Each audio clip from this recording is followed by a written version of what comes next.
Diyos, pagkasal, maghawa kayo ng aking kamay.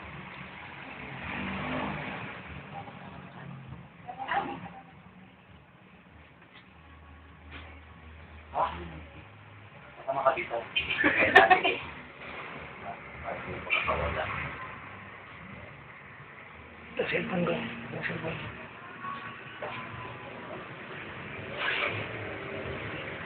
May pamalayin nyo yung layo sa kanya. Tandaan niyo, ako lang ang nagtatanong, ha? Ito ang tanong ng Diyos. Kaya yung sa inyo, nakakatungkol. Nagkakasensito ko. Yan, baka meron. Tutulog ko yan.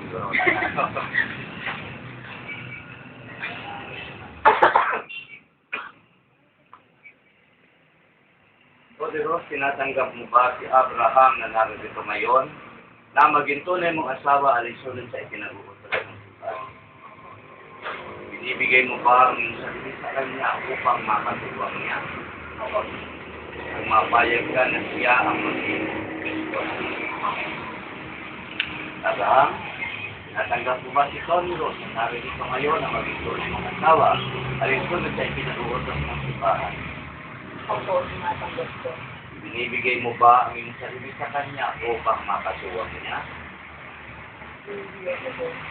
Mabayag ka na siya ang maging esposa. Opo. Ba, mabayag? Galing mo. Pagkaloob mo, Panginoon, na kami ay magkaisa ng puso at kaluluwa mula ngayon sa hirap at ginhawa, sa karamdaman at kalusugan, sa paghihikahos at kasaganahan, hanggang sa wakas ng Panginoon. Sa kapangyarihan ng sa Iglesia at sa lahat ng mga sabi-sabi ito at binabas ang kanyang Espiritu Santo.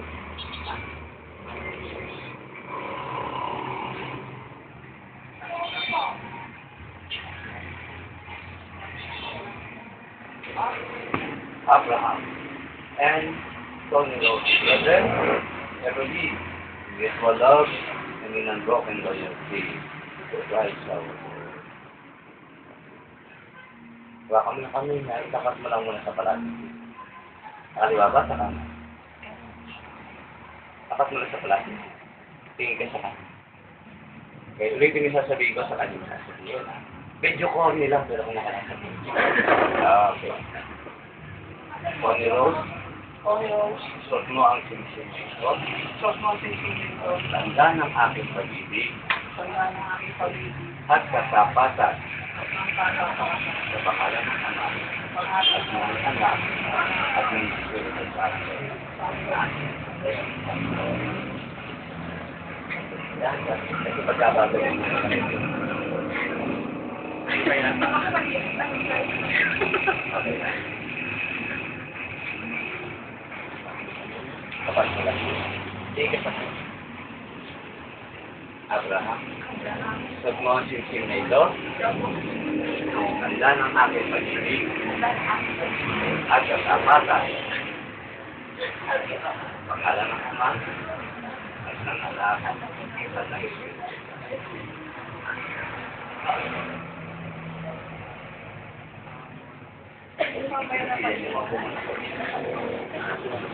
At dahil ang pagsira sa pangako ay paglapastangan sa Diyos, para niyo na rin nilapastangan. Dahil ang paglapastangan sa Diyos ay wala patagawa sa Diyos, ibig sabihin sa sandaling mag-iwalay sa Diyos, para na rin kayo kumain na iihaw yung kaluluwa doon sa inyo. Kaya nga, sabi nga, ang pinagsama ng Diyos ay yung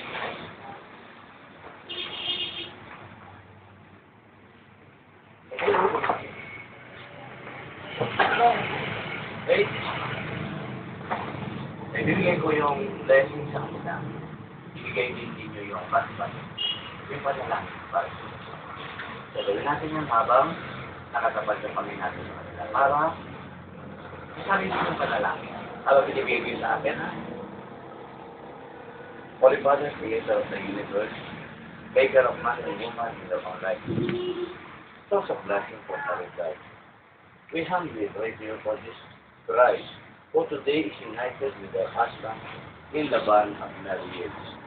May her fullest blessing come upon her and her husband, so that they may together rejoice in the gift of marriage love. But may they, in order to serve Christ, and be parents in His church.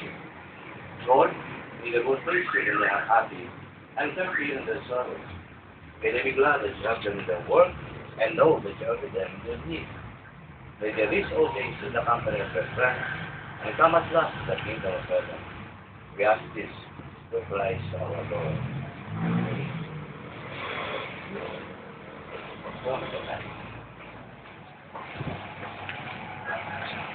May Jesus, Lord, the gift of the wedding, Hannah, bless you and your families in Christ.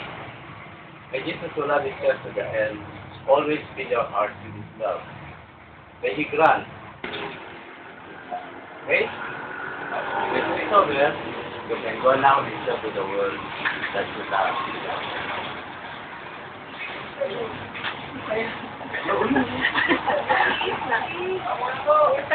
Uy, pangit naman.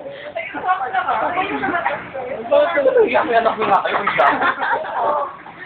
Eh, mga isa pa, 2 minutes. Isa, one time lang. Okay na. Okay. Makulit ko ito. Kunyari pa kayo. Akin na pag ito niya, kaya na ako dito sa Ganyan ako nung umiyak ako eh.